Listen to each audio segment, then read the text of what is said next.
Welcome, mortal souls, to Strange Darkness Radio. Within the echoes of our host's haunting voices, terror weaves through the airwaves like a malevolent symphony. I am Benson, your spectral guide, leading you into the uncharted realms of the macabre.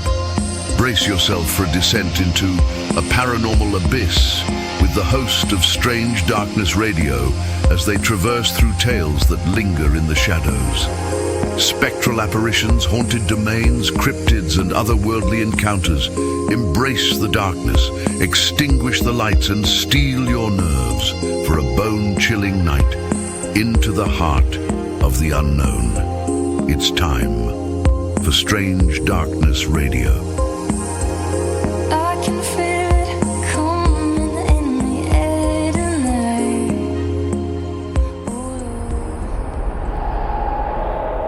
Welcome back to Strange Darkness Radio. I'm your host, Bobby Washington, along with Amy Tydeman and Vanessa Scaduto. Welcome, ladies. Hey, hello. Bobby. How is it going? It's darn going. Good. It's going good. Tonight is going to be a heavy episode led by Vanessa. Again, normally we go in talking about what we're doing and all that good stuff, but I'd rather just, for tonight, go ahead and get into this episode since it is pretty deep. All right, Vanessa, I'm going to let Benson give us the disclaimer and the intro. Here we go. Strange Darkness Radio cares deeply about our listeners. This episode discusses serious and sensitive topics, including suicide and mental health. If you or someone you know is struggling, please remember, you are not alone. In the US, you can call or text 988 for the Suicide and Crisis Lifeline, available 24/7. In Japan, support is available through the TEL Lifeline at 0357740992 or befriend us at 0352-869-090. Help is always available. You are not alone.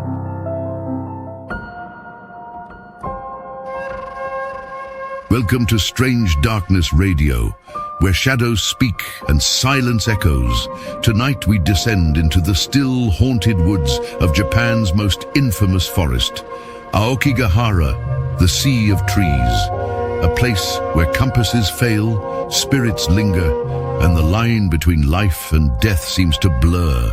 Prepare yourself for whispers from the beyond, ancient legends, and the unsettling truth behind this beautiful cursed land. This is Echoes in the Trees.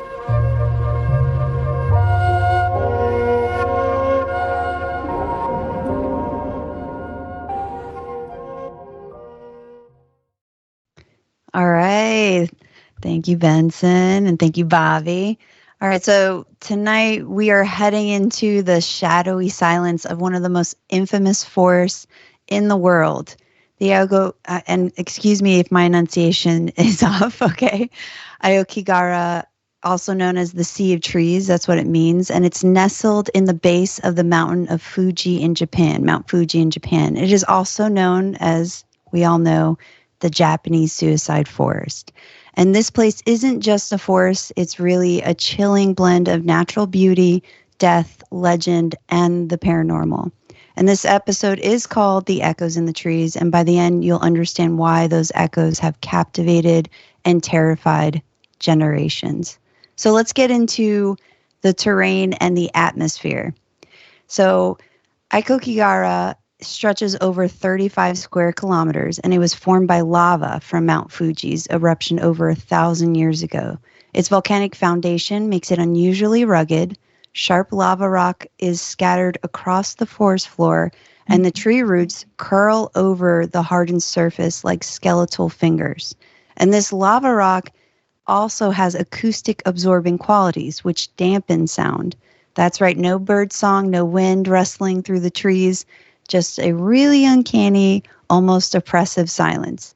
And the canopy is so thick that even in the middle of the day, it can feel like dusk. Visitors often report a sense of disorientation or timelessness. Add to the fact that compasses and GPS devices sometimes malfunction here due to the magnetic iron deposits in the rock. And you can understand why people have compared walking through Aokigahara to stepping into another dimension. My question is to you guys, do you think some of these geological properties, like the silence and the ability to confuse the compasses, contribute to some of the paranormal reports people experience that I'm about to go into too? And could the land itself be amplifying some kind of energy or emotion? Because we know that people believe certain rocks like crystals and stuff, What do you guys think? Bobby's not saying anything. You want to go first? Or you look like you're about to say something. No, I'm letting Amy go first. Yeah, no, I definitely think that, obviously places with unusual activity are always going to mess with the person mentally and, create some type of stress or fear. Like the issue with the compasses, that would stress a lot of, I would be freaked out being in the middle of a dense, dark forest and thinking I'm going to get lost or, trapped there. And the fact that it's so mind-numbingly quiet out there, you probably start to think that you're hearing things that aren't there. Right. So, I would just think those two things alone, and then you add on, the already existing reputation of the forest, that would be enough for someone to feel or think they feel negative energy and start to associate it with paranormal things happening. That's not to say that I don't think there are paranormal things happening, because I think that's true as well. But you could see how those two things alone would just make someone start to feel a certain way. I agree. What about you, Bobby? I totally think that the iron deposits would play tricks on your mind, because you can walk 20 feet and the compass is working perfectly fine, but yet there's iron deposits underneath you, or in a certain area, your compass starts spinning, it throws it off. You're like, wait, what's going on? You walk back, it's perfectly fine. You walk forward or left or right, so as you move around that forest, it doesn't happen in all places. So I definitely can see that playing on your mind, and especially if you're there for not good reasons. It's like, okay, there is something here with me. It just plays into everything. Right. And not to mention, if you look to the left or right and see a shadow figure or somebody dressed in white floating past a tree. So it's either going to, I'm going to be out of there, first of all. But yeah, so I definitely can see how that would play on your emotions and make you feel like this place is magical, which I still think it is. Mm-hmm. Oh, yeah. Just the fact that 1,000 years ago, a volcano erupted and created this forest in itself. Yeah. And if you've ever seen the pictures of it, especially also when it snows in there, it looks like some kind of wonderland. It doesn't look real almost. It almost looks like AI made it up, because it is so dense. But let's go into the historical context about Aokigahara. So, Aokigahara is association with the death rates go back centuries. And according to the legend, during times of extreme famine, families would abandon their elderly or ill in the forest in a practice called ubasute. And literally, the literal meaning is abandoning an old woman. Whether or not this was commonly practiced is debated, but the story has fueled beliefs that Aokigahara is haunted by restless spirits called yūrei, and ghosts of people who died with grief, anger, or regret. And I will say this, some people in Japan do believe that the yūrei are possible demons as well. So they're not just human, or they have also converted into demonic ghosts. Okay, so Aokigahara is association with death isn't a recent phenomenon. Like I said, it dates back centuries. In feudal Japan, folklore suggests that during times of wait, I don't know why I'm repeating that. I'm so sorry. Oh no, you're fine. I was like, okay. So anyway, so though historians debate this, the myth just keeps going on, and the legend has a lingering sense of spiritual unrest tied to the lands. So let's fast forward to modern times. The tragic reputation of this forest has deepened with cultural influences. The 1960 novel Naminoto, which was by Seicho Matsumoto, it depicted a couple committing suicide in the forest. But the most significant impact came from Wataru Tsurumi's. So again, apologize if I'm not enunciating these names correctly, but his 1993 book called The Complete Manual of Suicide, which not only mentioned the forest, it recommended it. And this book, coupled with Japan's ongoing struggles with work-related stress and isolation, contribute to a notable uptick in suicide attempts there. So much so that for many years, authorities would release annual suicide statistics tied specifically to the forest. But eventually, the Japanese government made the decision to stop publishing those numbers altogether to discourage media sensationalism and the forest's growing reputation as a suicide destination.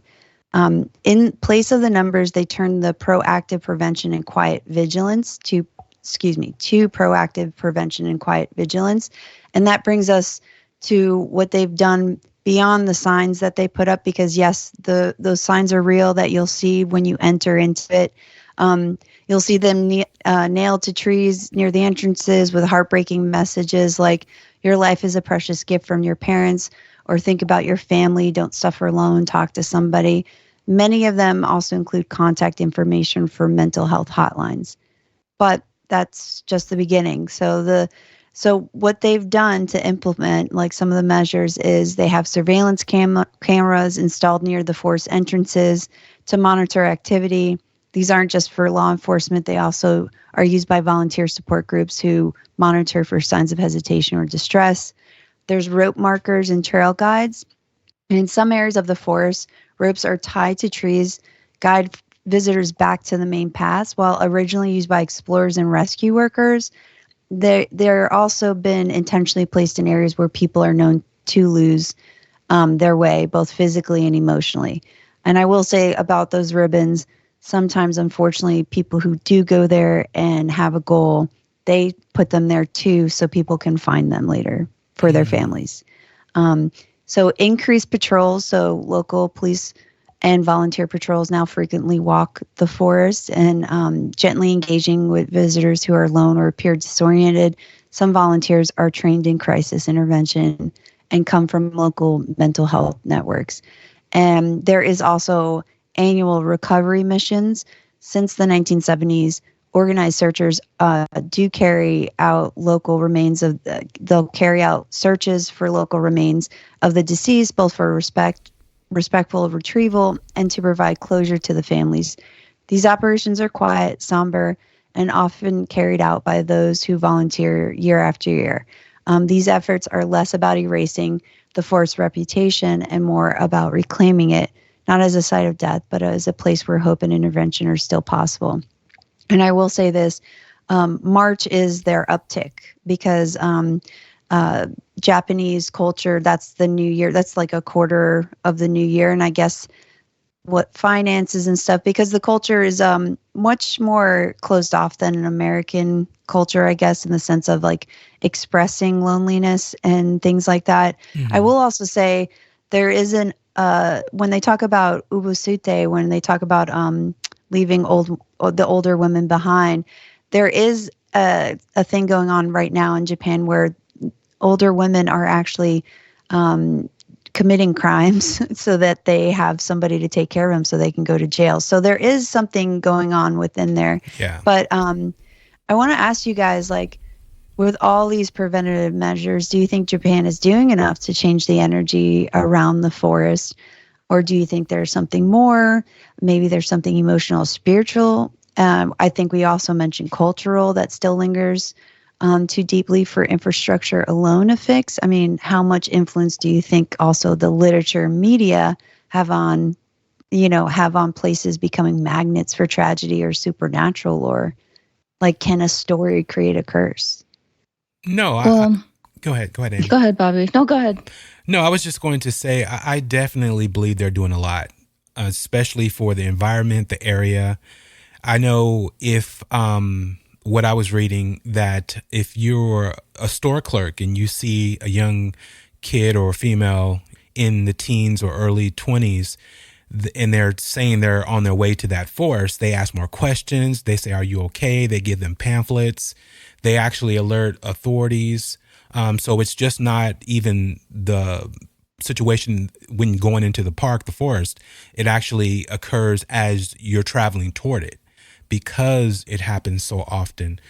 And so I do think they're doing a lot. And I know the videos I've watched a couple. That forest, man, is so creepy. I mean, it is creepy. Yeah.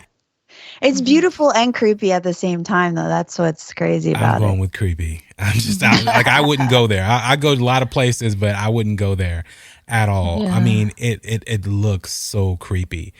And it's just the way the guy was shooting the video. But yeah, it's people there. They do hike, but it's mostly foreigners who come in and tour the park as far as looking for paranormal or doing things of the such. But, you know, so hopefully not as many are going there for the other purpose. And it's just sad to even think that if you go there as a foreigner, that you possibly could run into a situation where you see something that you don't want to see, or I guess you're there to, I don't know what you're there to see, but I would never put myself in that environment as far as, you know, whether it's a ghost investigation or just anything like that, just based upon it. So it's so unbelievable because it's not something from the past. This is stuff that's currently happening, currently going on, you know, and people in despair and everything else, you know, so who knows the possibilities. But yeah. Yeah. For me personally, you know, so, you know, Japan definitely has a long history of suicide. In fact, I think it like has the number one suicide rate in the world.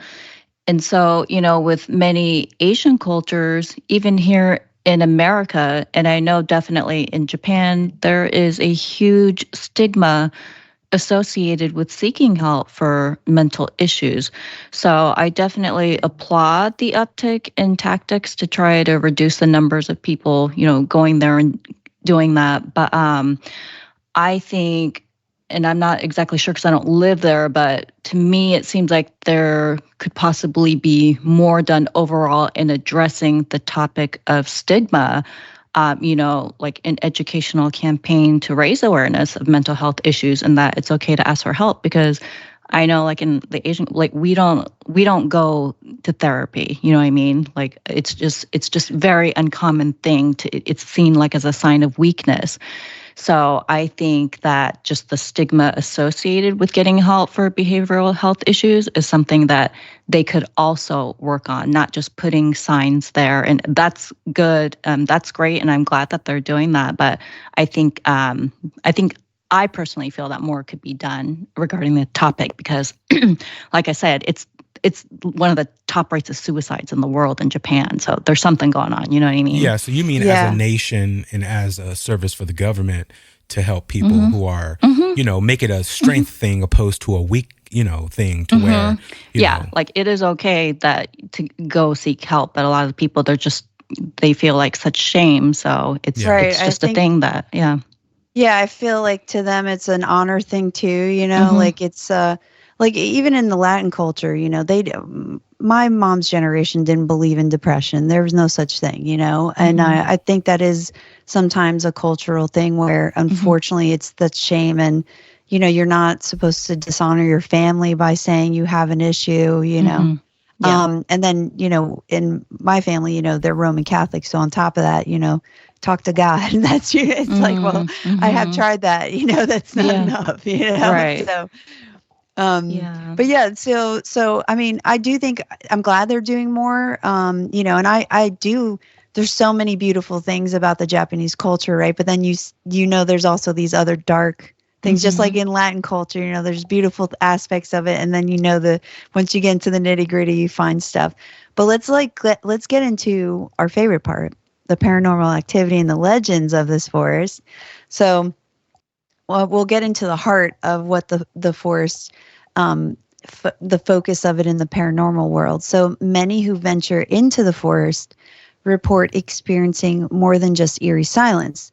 There are tales of people hearing whispering voices, voices that seem to come from nowhere. Some claim to see dark, shifting shadows moving just out of the corner of their eye, and others report feeling physically pulled off the trails, as if the forest itself is trying to consume them. The ghosts said to inhabit the forest are called, and I mentioned this earlier, yūrei. And these are not your friendly neighborhood ghost all the time, and they often are described wearing white burial robes with long black hair and featureless faces. In folklore, they're the spirits of the people who died suddenly or violently, and they're bound to the earthly plane by rage, sorrow, or unfinished business. And people who have reported photographic anomalies in the forest, like strange mist, faces in the trees, and temperature drops on thermal imaging cameras.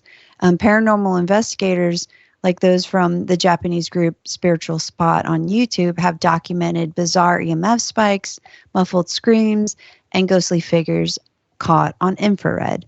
And one chilling anecdote was from a Reddit in the paranormal channel called described a user who heard crying children and laughter while hiking the trails. When they turned around, their tape trail had been severed, and another visitor reported being followed by a pale woman in white, only to find nothing on their camera when they tried to record it. And beyond the heartbreaking truths of the forest lies a tangled web of ancient myths and modern legends and stories passed down over generations, whispered between hikers or shared in hushed voices on ghost forums and Japanese talk shows. And whether you believe in them or not, one thing's certain, the forest doesn't just feel haunted, it is haunted in the minds of many. So here are some of the most enduring and chilling myths tied to this forest. So we already spoke about the yūrei. They're considered vengeful spirits of the forest and at the center of the most supernatural tales. Traditional, like I said, they're already traditional Japanese ghosts.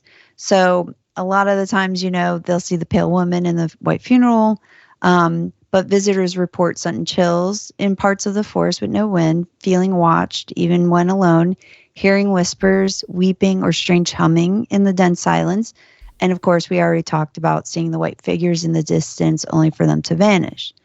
So it's because in Japanese belief, a spirit becomes a yūrei if they don't have proper funeral rites performed, and if the soul is bound to a place by trauma.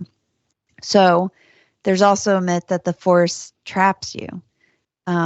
So the urban lore is that the forest is sentient and one that feeds off despair. This myth says that the forest subtly changes its geography like a labyrinth, preventing people from finding their way out. According to this tale, even seasoned hikers have gotten lost in the areas they thought they knew. Some believe this disorientation isn't caused by magnetism or fog, but by a malevolent force that doesn't want you to leave. Hikers often tie bright colored tape or ribbons to trees to mark their trail. What's eerie is that there are stories, some on Reddit, some on Japanese blogs, about people following their own tape only to find it cut or rerouted in a loop with no one else around. Then there's the Jukai curse. It's the Sea of the Trees curse. So Jukai means Sea of Trees. And some believe that this forest is cursed as a result of many suicides that have occurred there. And the Jukai curse legend says that the intense grief and sadness of those who died has soaked into the soil and trees, creating a psychic or energetic imbalance. In spiritual terms, some believe in the force acts like a spiritual vacuum, drawing in pain and trapping it there, like an emotional black hole. So some of the visitors report deep unease or sorrow for no clear reason, hearing their own name whispered in the wind, sudden headaches, nausea, or fatigue while walking certain paths. In extreme cases, a compulsion to just lie down and stop. And Japanese mediums have claimed that the forest is full of earthbound spirits who not only can't move on, but may try to drag the living into their state of limbo. Okay, and then there's the spirits that mimic. A lesser-known legend says that the spirits in the forest have the ability to mimic human voices, specifically people you love or trust. And this is similar to myths in other cultures where trickster spirits lead people astray by imitating familiar sounds. There's also stories of hikers hearing what they believe is a friend or a partner calling out to them by their name, only to realize they're completely alone. Others say they've heard children crying or singing, but the source is always just out of reach. And this type of phenomenon is called yamabiko. Yamabiko. I hope I'm saying that correctly. In Japanese folklore, which translates to echo spirit of the mountains. So in the forest, it's believed more than just a natural echo. It's intelligent and it's luring. Then there's tree spirits, the kodama. Gone wrong is what they said. And traditionally, forests in Japan are believed to be sacred, inhabited by spirits called kodama, benevolent guardians of the trees. But in Aokigahara, some locals believe the kodama have been corrupted by sorrow and have turned into yamikodama, which are dark spirits. And these entities are said to cause confusion, fear, or madness in travelers. While not directly malevolent, they are mourning, and in their grief, they lash out. Some spiritual practitioners who've entered the forest have claimed that the trees themselves speak, not in words, but in emotion, sadness, isolation, and loss. Then there are, and this is interesting when I read this, then there are the bear with me, guys, Sokushinbutsu monks, and these are the self-mummified guardians. So and that's another layer to the mythos of this forest that ties back to Japanese most extreme spiritual practices, which is self-mummification. And this practice was historically carried out by the Shingon Buddhist monks, particularly in northern Japan from the 11th to the 19th centuries. And these monks didn't wait to die to reach enlightenment. They prepared for it while still alive. So here's how it worked. They would isolate themselves in the mountains or the deep forest, where they underwent a grueling, years-long ritual of self-starvation, meditation, and preservation. And they stopped eating all grains and switched to bark, pine needles, and resins. This was to slowly dehydrate their bodies and reduce fat, making decay less likely. They were also called, by the way, wood eaters, just so you know. Wow. And eventually they would entomb themselves alive, often in a small underground chamber or hollow tree with just a breathing tube and a bell. And every day they'd ring the bell to signal they were still alive. When the bell stopped ringing, they were sealed inside.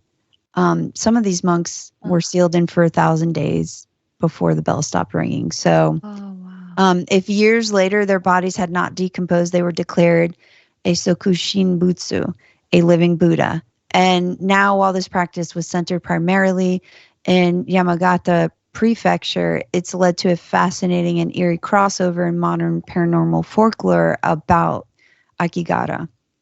So some stories suggest that the monks who entered the forest centuries ago were not just purifying spirits, but intentionally seeking death. And so whether these legends are historically grounded or not, visitors today report seeing still like figures sitting cross-legged and vanishing when they approach them, chanting in the distance, especially near dusk, robes nailed to trees with similar altars beneath them, and some left by tourists, some by spiritual practitioners who believe the forest is still watched over by these ancient monks, and some believe the spirits of the Shokinibutsu monks, willing martyrs, counterbalance the yūrei, keeping the energy of the forest from spiraling entirely into darkness. And a quick historical note for the listeners: the real oh my goodness, guys, I'm so sorry. No worries. Sokushinbutsu mummies. About 24 of them can still be seen today at the temples in northern Japan, like Danichibo and Churenji, temples of Tsuruoka. I hope I said that correctly. And they're displayed in glass cases, and I have pictures to show you guys, 2 of them, with, they're clothed and seated in a lotus position, often with gold coverings. And yes, people still visit them for the blessings and spiritual protection. But there are some stories that aren't passed down, and they're experienced firsthand from hikers, paranormal investigators, and those who almost didn't make it out.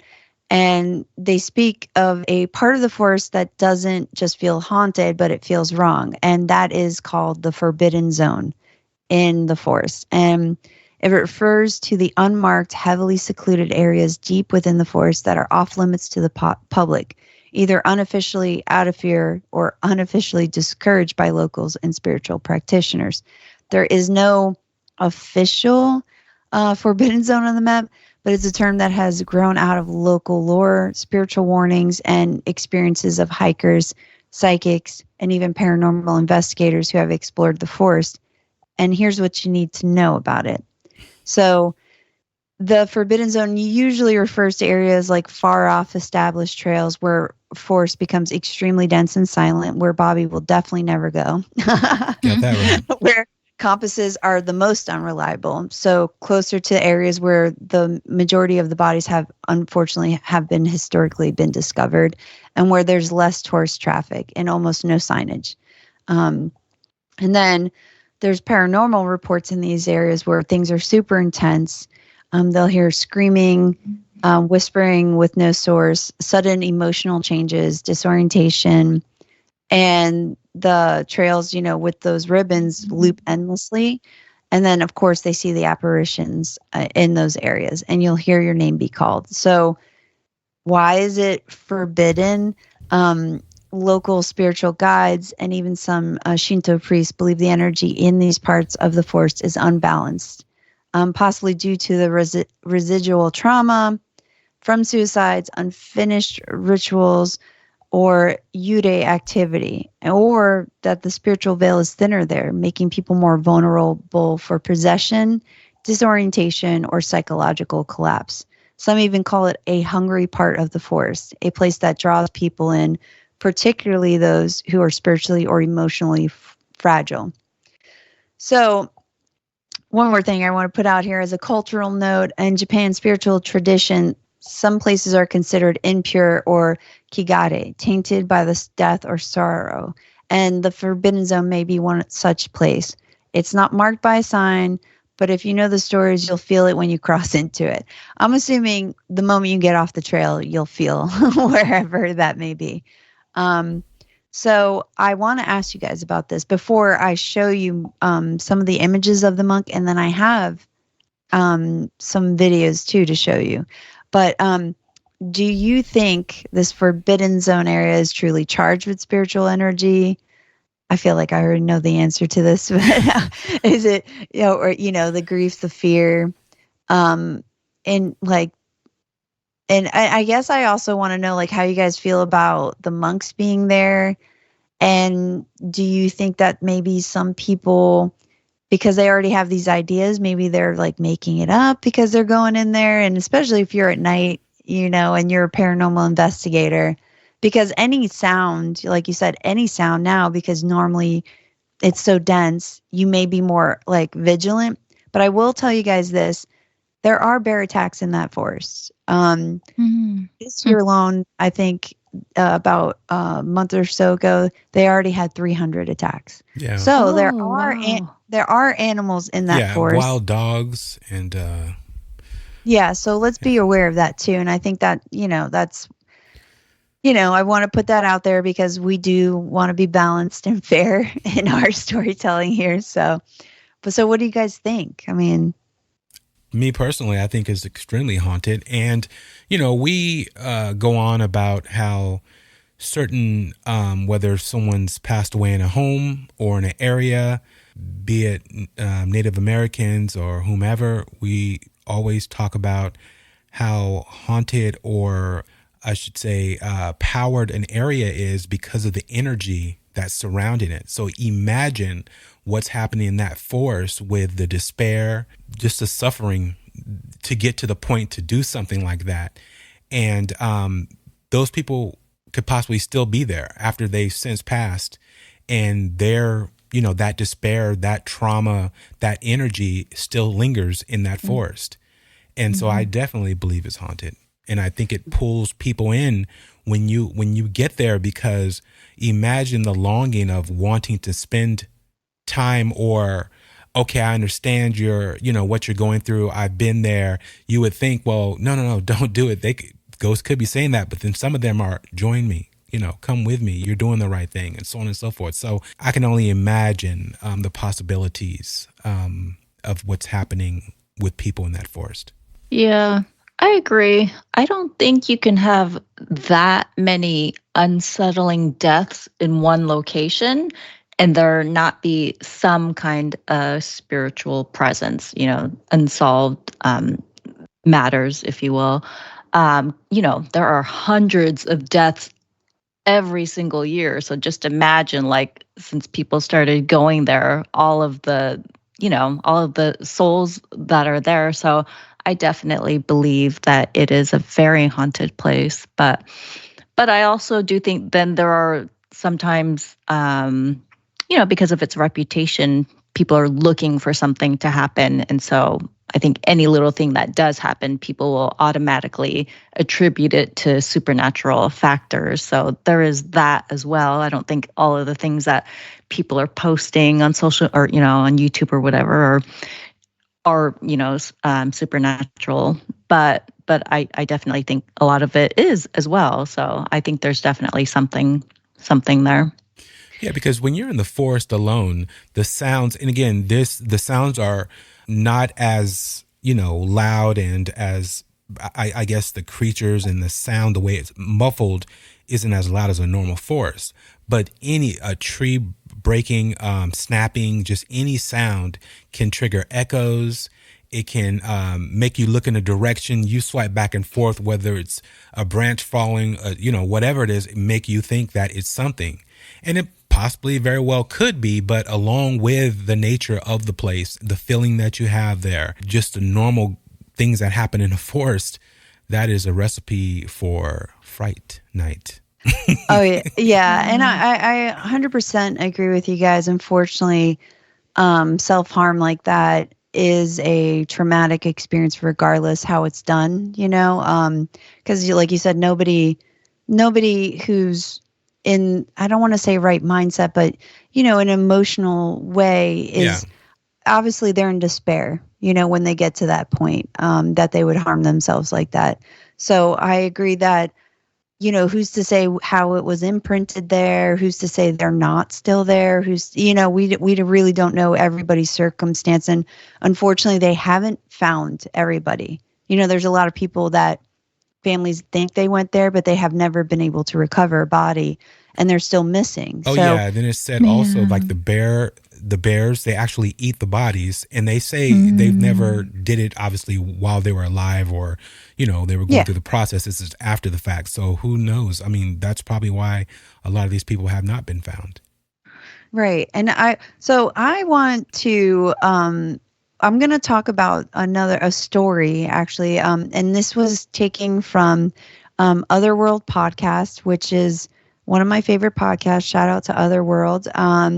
This was from episode 35, titled Woman in the Bath. And I'm just going to give you a quick synopsis, but I suggest you guys still go listen to that episode, because, it's very well done how and it's the woman whose story she actually is interviewed.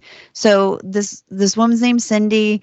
I believe that her husband is an American guy, so he's not from Japan, but she has family there. So she decided to do a trip. He's like one of those avid hikers or whatever. And she does all the trip, but he says he wants to go hiking in this forest. And she was taught her whole life. Brother, but that's a story for another day. Right. She was told her whole life not to really go in there. Plus, she has abilities. So even in her whole life, she's seen things, but people have dismissed them because she was a kid. So she was wary because she knows that she may see something. But because she was trying to appease her now husband, I think they were just dating at the time, she said, fine, we'll go there, but you plan the hike. Well, did he plan the hike? Take a guess, Amy. Men. No, he didn't. He didn't plan the hike. So they still went, but they had no direction. You know what I mean? And she said when she first got there, they noticed there was a van there parked. But when they went up to the van, they realized there was a lot of dust. It had been sitting there a while. So she got nervous that they were going to run into somebody in the forest that possibly harm themselves. And So wait a minute. She knew they were going to that particular forest? yes, After but because she was trying to, yeah, because he wanted to, because if you don't know anything about Asian culture, Bobby, Asian women are taught to really take care of their guys. Okay, like they are. It's just part of the culture. So she just went along with it because she said it made him so happy that they were going to do something like physical instead of just eating and going to restaurants. So she said they were only 100 meters in, and she went to like tie her shoe or something. And mind you, it was starting to snow a little bit too. She said it was kind of damp. Probably around March. They probably went around March, is around the same time that the forest still has snow and stuff on it. And she said when she looked up, she heard something. She looked up and she saw a woman in the tree. Okay. But it happened so fast. She said the only thing that I realized what was weird about it is I couldn't see her face. So she didn't want to tell her husband. At the time, he was ahead of her. And so she's like, well, maybe I just play tricks on me, right? So she's walking and walking. And she says she's becoming miserable, though, because it's like the forest is like wet and, but she's just trying to enjoy herself. But she all of a sudden in her peripheral, she thinks she sees an arm moving, like with her, like somebody's like next to her walking. Oh my gosh. But she said what was weird about this is the arm was black as if it was a burnt arm, like a burnt arm. And so she's like, okay, I'm going to clean my glasses because she wears glasses. She said, maybe I'm just losing my mind, so she put it back on and she starts walking again. She sees the arm again. So at this time, then she decides to look because she's like, okay, this is becoming a little too much. And she sees nothing though. She looks, she sees nothing. And now she's starting to get a little nervous and she keeps walking. She sees the arm again when she starts walking. I'm getting chills just you have to hear it. You guys got to listen to this episode. Yeah. Okay. So, and then out of nowhere, she stops because now at this point, she's like, maybe I should say something. And because she's starting to get all freaked out. And of course, where's her man? I don't even know why she married this guy. Was he walking 20 feet ahead? He was. He probably was. That is a sign. He was walking ahead of her. Oh, of course. And yeah, exactly. This is why I was like, girl, you just told me everything I need to know about this guy. But I agree. The fact that he didn't plan anything, the fact that he's walking ahead of you. So anyway, so she stops because now she's getting a little freaked out. And when she stops, all of a sudden this whole like snow thing fell off of a tree onto her. That's when he turned around and looked at her, but he was smiling and laughing. He thought, this was just a funny thing. And she said he was so happy. I didn't want to stop hiking. So, but because it started getting cold and she was wet, finally they decided. She said they were like 5 hours in there. Oh my God. 5 hours in the forest hiking. That's crazy to me. Yeah. So they get back to the car. And she decides that when they get back to their hotel that she wants to take a shower or take a bath or something because she'd been out there. Well, in Japan, if the listeners don't know, they're much more sanitary about their bathrooms. So the bath itself is separate from where the toilet is. And so she has to open a separate door to get in there. And when she does it, she sees the woman that she saw in the tree in the bathtub. But this time now she can see everything about her. And it looked like she was covered in blood. And she had her arms slit, her wrists slit. And she was laying in the bathtub looking at her. And she described everything. I won't go into full detail. You can hear it on the episode. And she told, this is what's so funny about this narrator of her, because I could tell she's a very passive person. She's very sweet. She goes, no, I decided I just shut the door and said, nope. And she said, I then hand bathed myself in the separate room. In my head, I'm like, I would have went out and been like, why are we not screaming? Why are we not calling to get 2 eyes, 4 eyes on this situation? But see, Bobby, well, at the time, I think they were just starting to date, or they were dating for a while. I don't know if they were married yet. She calls him her husband now. I don't know if they were together. That's why she wasn't on Strange Darkness Radio. I would have I'd had more questions. The thing that shows you the Japanese culture of like the shame of even seeing that. Like, so that's what it was with her too, is like, a lot of times they don't want to hear that you can see these things. She talked about that in the beginning about she would see stuff. So she bathes, whatever. She tries to fall asleep. She wakes up in the middle of the night because she hears walking. She heard my gosh. Open. So she sees the woman's shadow walking towards their bedroom door. And then she said, this was 4:00 in the morning. She goes, I could not sleep. And I wanted to, my husband didn't wake up. And loser. Wow.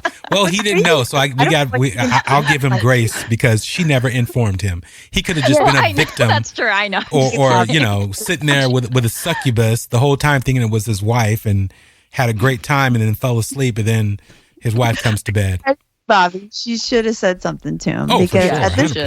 100%. So she said the woman stood there and she said the whole time she was just praying that she wouldn't come into the room. And she didn't. She stayed behind the door and she just stood there. And when the morning came, her shadow finally went away. Of her. So they got out of there. They went up to some monasteries, and she said she made sure she sat in the incense for at least 10 minutes and got blessed, and all that stuff. But what she did, though, she was then going to go to her brother's house in the same area. And I guess between some time and that, she told her brother what had happened. And her sister-in-law, she said wasn't normally nervous about that stuff. Yeah. Her sister-in-law basically put salt on the doors so that if they came into the house, the spirit couldn't follow them. She said after that, nothing ever happened.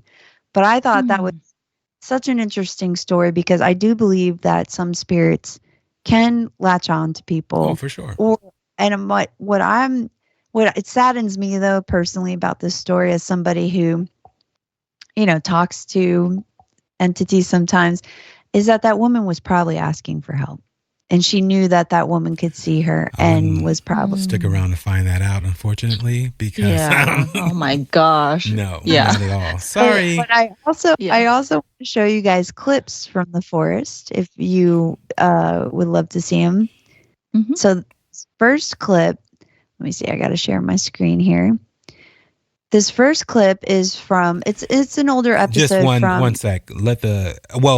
Our listeners who are listening to the podcast, please go to YouTube and check out these particular clips and videos that Vanessa's about to show.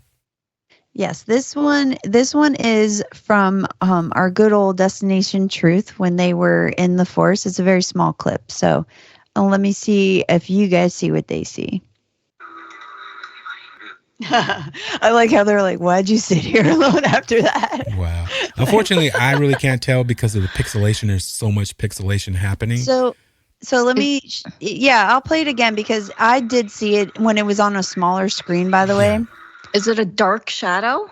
It's a whiter shadow. So, and sorry, I had to update so you're going to see kind of like a head and shoulders and it falls down. So it's like right here.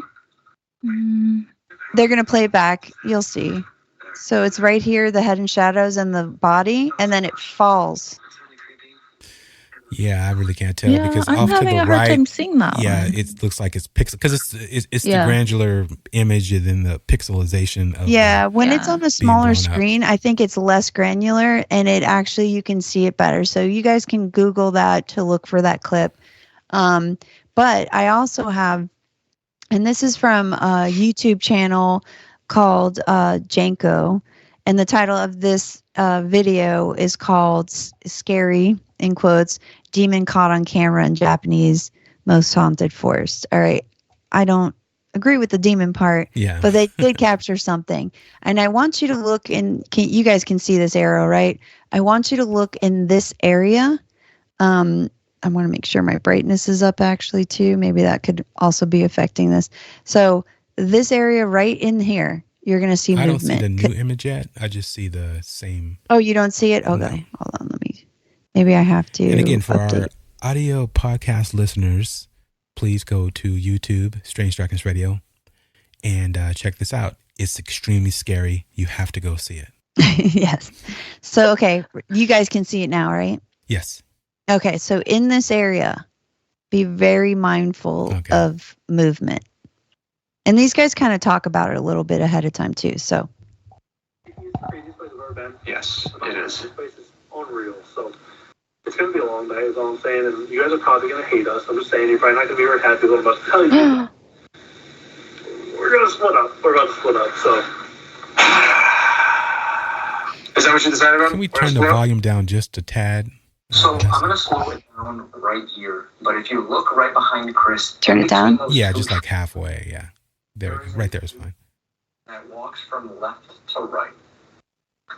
And I genuinely don't know if that's a paranormal figure, shadow figure, or if it's a real person. And honestly, I don't know which one. What I found interesting about this video is that he was standing, right? It starts here and then it stands here. So when you go and look for this clip, so I could play it again for you guys. Yeah, and we'll put these in show links in the show description. So it starts here. And see how it moves, and then it stops and stands and stares at them. Yeah. My thing with this is like you just saw that peekaboo thing. I've seen images like that, like what you just saw, to where the person, the entity leans over and has that wispy, shadowy look to it. I've seen that multiple times. That walks from left to right, and I genuinely don't know if that's a paranormal figure, shadow figure, or if it's a real person. And honestly, I don't know which one. So, I don't know much about this guy or his channel or anything. But my thing is too is like the only concern I have here with this is this guy's filming here, right? Mm-hmm. He said his data got corrupted. So, that's the only thing, because he does say though, as they go on further, that in what he remembers when he finally got to see the actual footage in real time, afterwards he was saying that at the time it looked wispy, even though in this guy's video it looks more solid.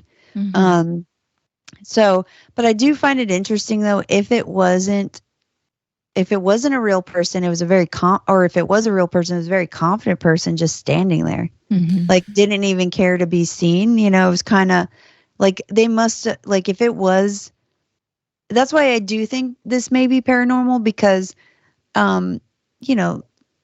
Japanese are not known to just like Americans who want to get clout chasing, like jump in but also something is set up. That's obviously also you have somebody out there doing it on purpose. But it actually is not a solid person or a solid thing. So it does have a slight like opaque feel to it. Yeah, like it's see-through kind of. Still dark, but you still can see because I don't know if that's snow on the ground or what that is, but you can. Oh, it's snow. Yeah, it's snow. Yeah. If you watch the rest of their video, it's snow. They went in March. They also talked about that they didn't know that was also a high rate, because there is other parts that I didn't clip in here. So if you guys want to go watch this is actually their take after they posted their original video, which I'm going to show a clip from there. But when they posted their original video, they got feedback from the viewers. So some of the video they had to go back in because they missed some things that they didn't even notice were there. But yeah, they didn't even realize like this area, this time of year was that. But there was a part where they saw rope from a tree hanging, and you could hear him genuinely get nervous that they were going to see somebody. He almost started crying, the guy to the right, because that part was very real to me. And this other guy, Nick, to the left with the hat on, he was less, worried about it. But that guy, Janko, he was more concerned that they were going to find somebody when they saw the rope hanging. He was like, dude, I can't. Like, you could hear him. And after that, he was like, we got to go. Because that fear of just possibly running into somebody who did that or was going to do that really scared him. But here's what happened is he didn't realize till after that they did run into somebody. And I will show you that next clip. Give me 1 second. Wait. What are you about to show? Another clip. It's not going to show a person in harm. He just didn't realize that there was somebody out there. Let me just show you. All right. Yeah, don't worry. It's not going to be anything graphic. Don't worry. Can you guys see it now? him standing there with the EV. Oh wait, this is a different. Still up. Okay, hold on. Actually, I don't know if I recorded that part. I think I just this is a separate one. Okay, yeah, you guys should be able to see this. Okay. So here he's doing an EVP in the forest. So this was really interesting to me because this was very clear. If there's anything that you want to share with me, anything you want to tell me, please come forward and do so.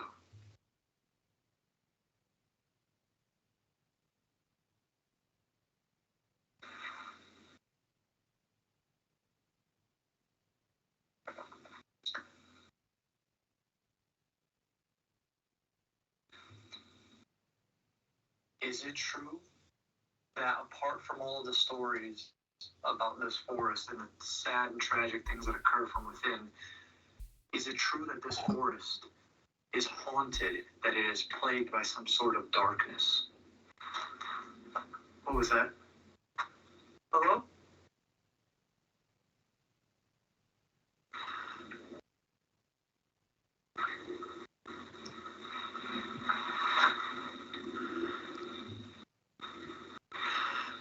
Sorry, my head is on a swivel right now.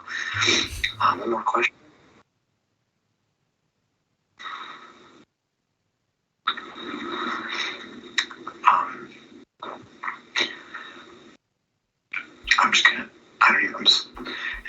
Can you tell me anything about yourself, please? Share any sort of characteristic, personality, anything you want to share with me, please come forward and do so. Arigato, thank you. Okay. Chris? What the fuck? Oh my god, Chris is way in the back. Chris is all the way back there. But that sounds like footsteps right behind me. Who's there?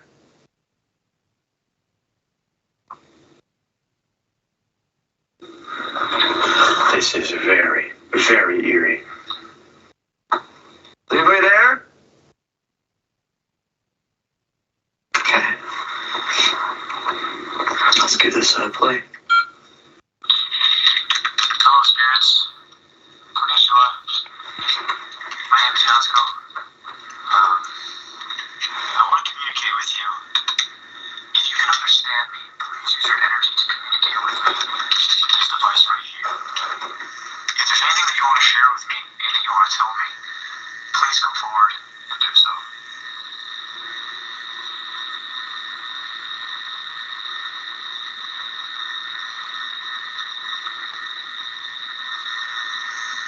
Strange noise.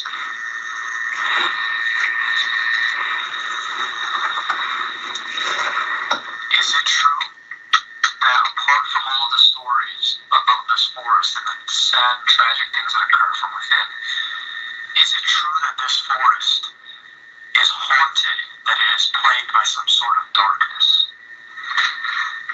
What was that? You heard that?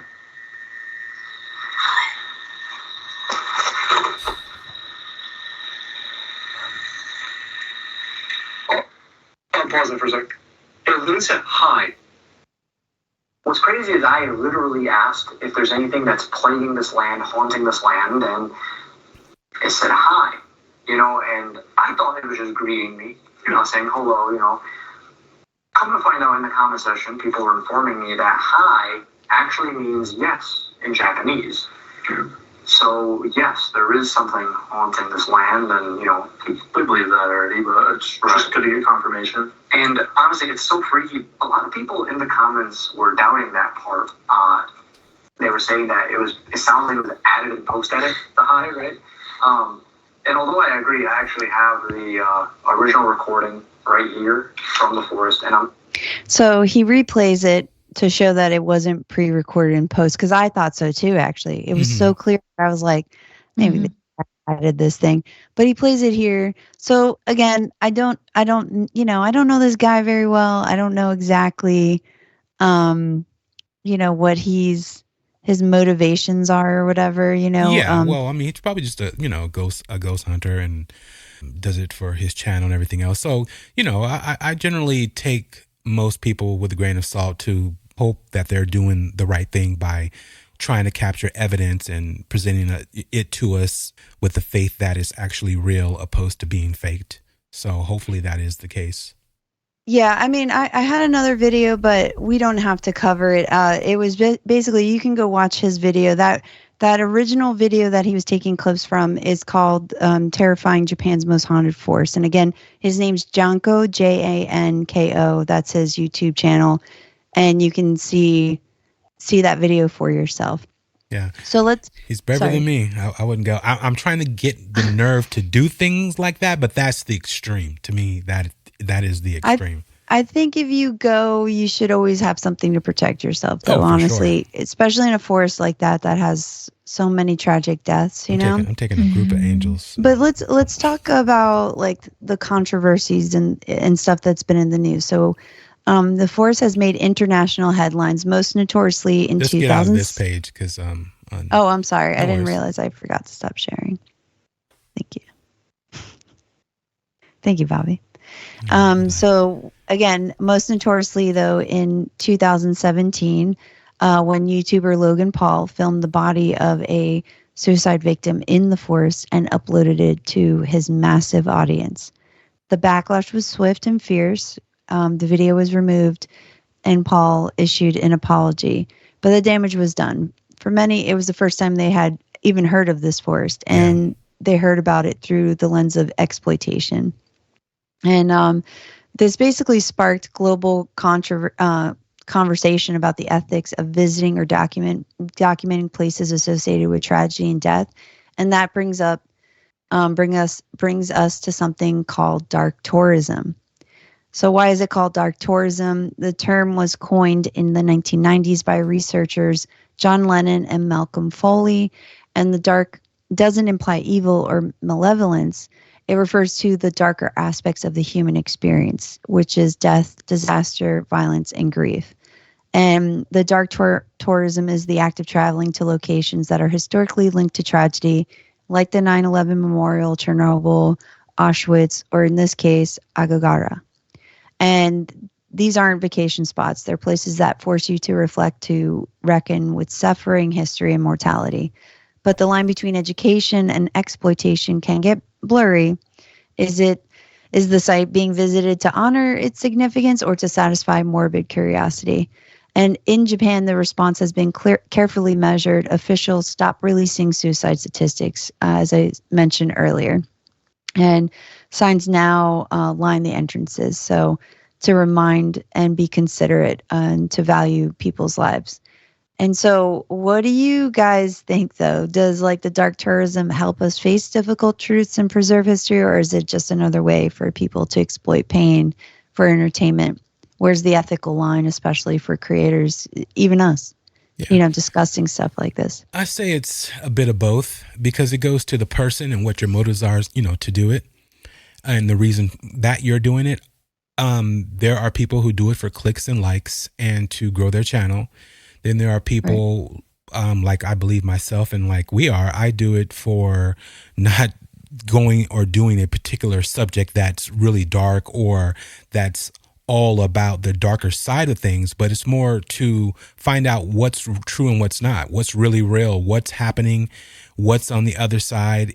Are the things that I've seen as a child real? And then if so, have these people or anyone else out there had these experiences that we can talk about and try to figure out, what is truly happening? So that's why I do it.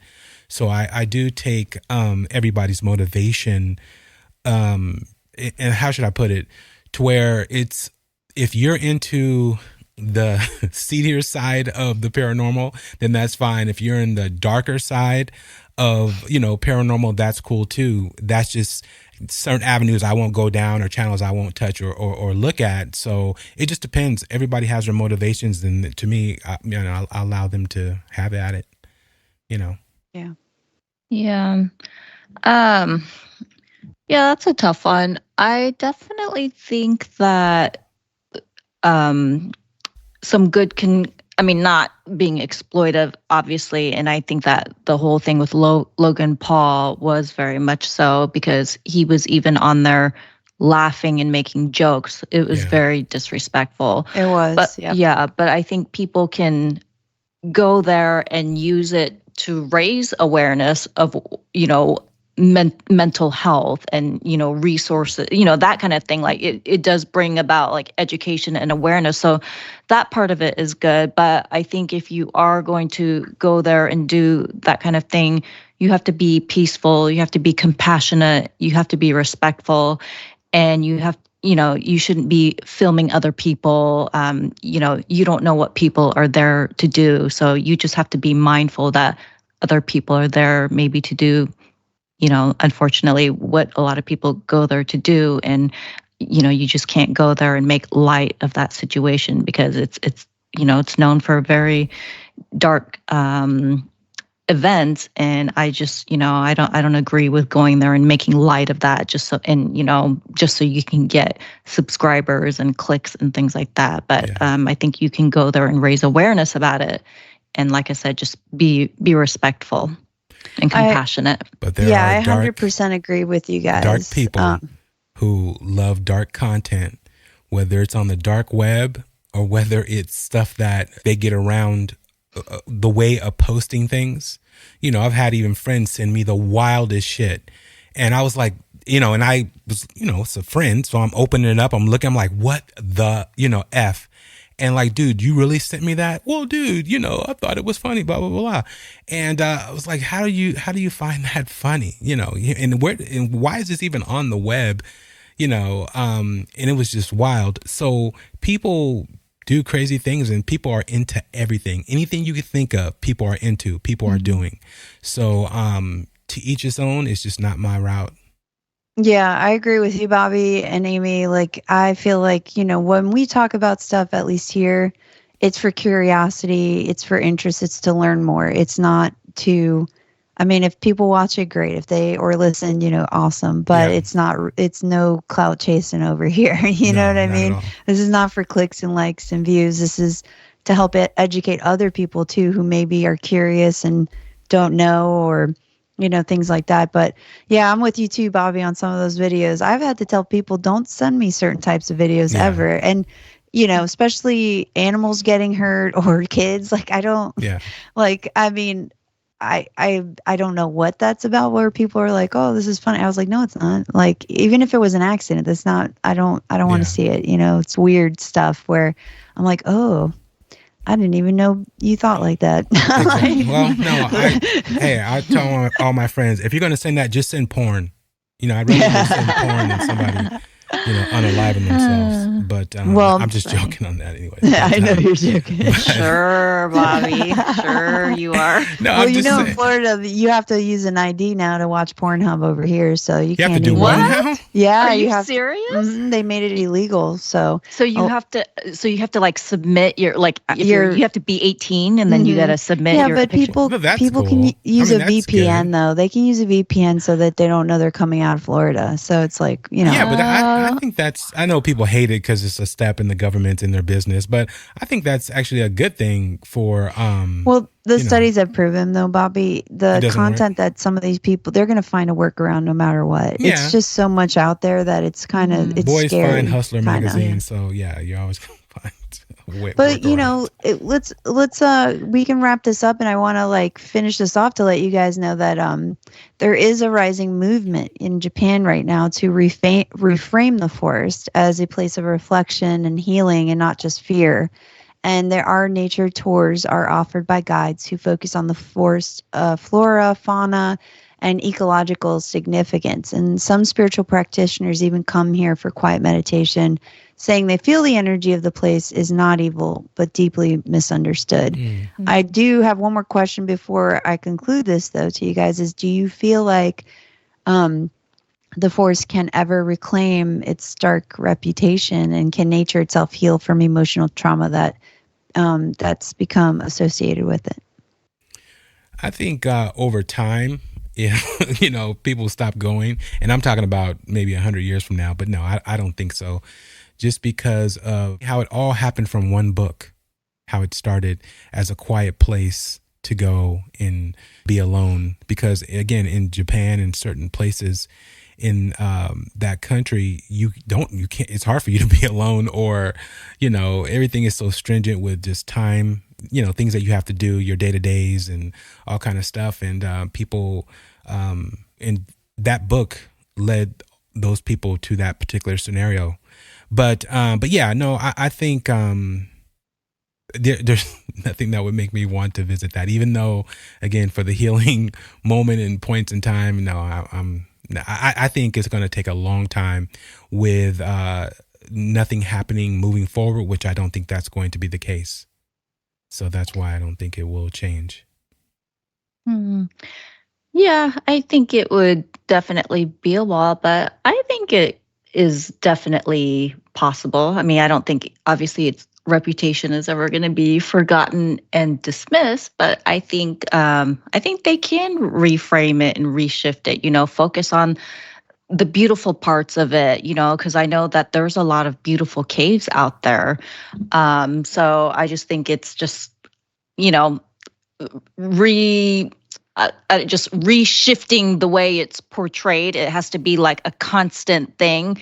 And like you said, maybe just having like these, I don't know, they need to give it like peaceful tours and, let's go visit these beautiful places. It's just, I don't know, it's going to take a whole like re-education, reframing, re-advertising. And I mean, that would probably take a while, but I think it's possible for any place to be, to get over that dark reputation. When you're doing all of that, you still have the signs. If you take away all the things they're trying to do to save people there, then people are going to continue and be able to do it, without the cameras, without the signs, without the whatever, right? So as you remove all that, and you're trying to reframe this and rebrand it and talk about nature, which again, it's definitely a beautiful place. But it'll just start the whole process again.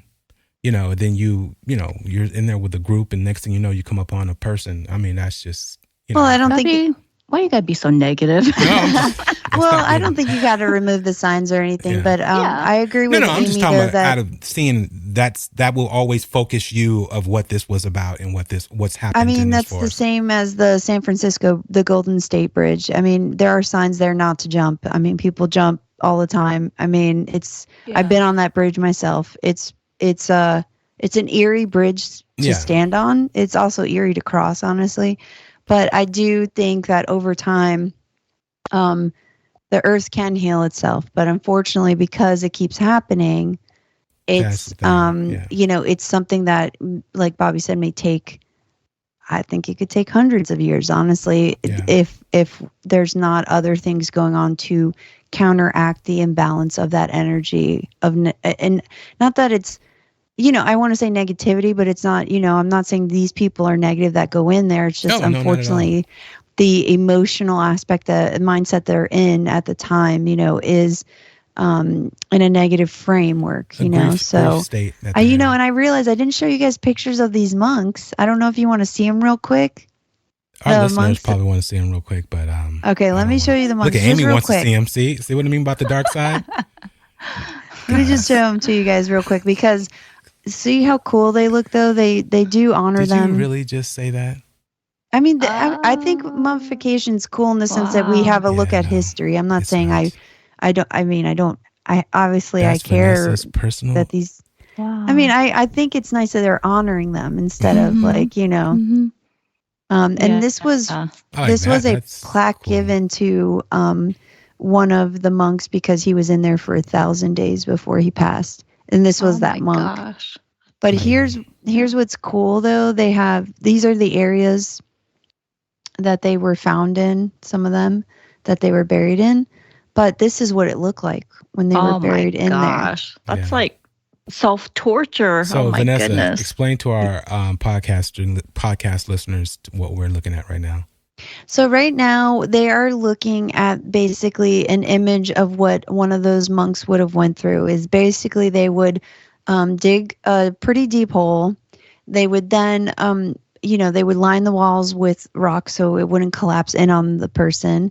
But then they would use a bamboo, like a shoot of some sort, you can imagine, where they would have air in there. And then I also believe that the followers of, like, say, the monks or whoever, they would give them food through that tube as well, which would be again bark, leaves, water. And you can see the monk. They have an image of the monk sitting there in lotus position with the bell in his hand. Yeah, so he would ring the bell. Wow. And then they would keep bringing food. And when they didn't hear the bell, that's when they would stop bringing food. Because they knew he was. And then they'd go and check in on. And I will show you what it looks like. Actually, they have a picture here. That's one of the monks. Oh, wow! But they have a picture of them digging up one of the monks from the ground. And you can see here, this was I believe this was in the 1980s. And you can see how they have a lot of reverence. Their hands are, the people around them, their hands are in prayer out of respect for the monk. But you see the big slabs that they would put over the top of these things. So there was no way these people were getting out once they were in. And you see this bamboo shoot thing here. It's interesting to me. Because obviously this does take dedication, right? Of your belief. Yeah. I'm like, what if they changed their mind or something? Like, was there a way to, like, signal, oh, I've changed my mind, I don't want to do this anymore? Well, I don't think so. I believe that they had this belief that it gave them more power to become a living Buddha. Yeah. Oh, gosh. Because not all of the monks did this, So these were, like, considered special, like, enlightened monks. Yeah. At least, I can't imagine doing that. Yeah. It's similar to, like, if we think of Japanese culture and the samurais, they were, this honoring in their culture of, like, even them killing themselves if something were to happen. That in itself is, that takes a lot to get past that. So, all right. Well, in conclusion, guys, the forest is obviously a paradox. It's a place of unparalleled natural beauty and crushing emotional weight. It's a silent witness to human suffering and perhaps something else, something not yet understood. And again, we've already stated, if you guys are struggling with your own mental health or know somebody is, please seek support. You are definitely not alone. And I want to say thank you guys for joining us tonight. Thank you, Bobby and Amy, for listening to me go through this. And I don't know if you guys have any other words you guys wanted to add, or. No, I just want to say, if you're struggling, please get help, and you are loved. Definitely. Definitely. And again, thank you again for joining us on Strange Darkness Radio. And this episode has been Echoes in the Trees. And until next time, guys, stay curious and don't stray from the path. As your journey through the shadow realms of Strange Darkness Radio concludes, remember that you unlock the door to the paranormal with the key of imagination. Beyond it lies another dimension, a dimension of eerie soundscapes, chilling sights, and the profound depths of the mind.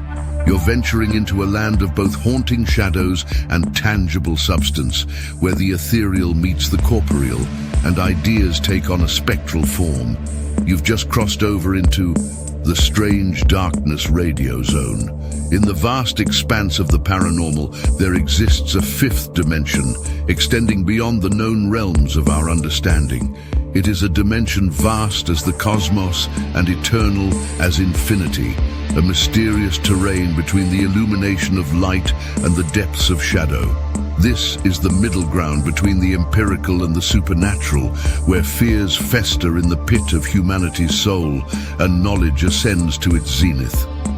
Welcome to the dimension of imagination, an area we dub the Strange Darkness Radio Zone. As you conclude your journey with us, remember that you're departing this peculiar zone, a place where reality intertwines with the surreal. Be cautious as you step out, for you may find that the boundaries between the normal and the paranormal blur, leaving you forever in the lingering embrace of the unknown. Until next time, farewell from the depths of the Strange Darkness Radio Zone.